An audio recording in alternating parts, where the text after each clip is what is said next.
Alright, good evening. Ayan, overtime tayo dito sa ginagawa natin na Honda Beat. Nagkabit tayo ng kinabitan natin to ng may driving light. Ayan. Ayan, siyempre ibablog muna natin. Ayan. Ito, may driving light with one relay. Ayan. Iyon oh. Ito yung kinabit natin. Mamaya ko lang to i-harness para maayos. Ibablog muna natin. Ito yung kinabit natin na relay. Ayan. Yung relay nito ay may number 30, 85, 86 at 87. Ayan. Ayun, ito yung number 30 ng relay. Galing yan sa battery. Ayan. Galing sa battery. Kakabit natin sa 80, sa 30. Tsaka yung 86 naman sa relay, galing yan sa accessories wire. Ayan, sa number 86 galing accessories wire.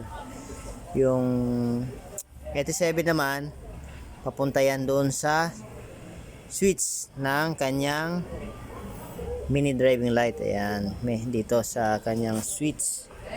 Ito yung switch niya, may driving light. Tsaka yung 85 papunta yan ng ground. Yan. Yung 85 ng relay papunta ng ground.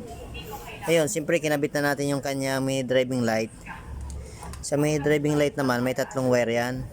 Black at red, yellow. Yung black niyan ay kulay ground. Ang black niyan ay ground. Kinabit na natin sa 85. Yan, pinagsama na natin. Yan na yung ground. Yan. Saka ito naman red, yellow, galing to doon sa switch. Ayan. Ito yung load. Ito yung 87 ng relay. Papunta yan sa switch. Ayan, doon sa taas. Switch ng mini driving light. At doon sa switch ng mini driving light, mayroon dalawa doon, high and low. Ayan. Kakabit naman natin yan dito sa mini driving light na kulay yellow at red. Ito naman yung high and low. Ayan. Madali lang to, madali lang gawin to. Ayan, siyempre yung galing battery. Ayan, galing kaya nyan, number 30. Ayan. Ayos na. Kailangan mo natin i-vlog. Ayan, thank you sa aking customer. Ayan, Steven. Thank you, thank you.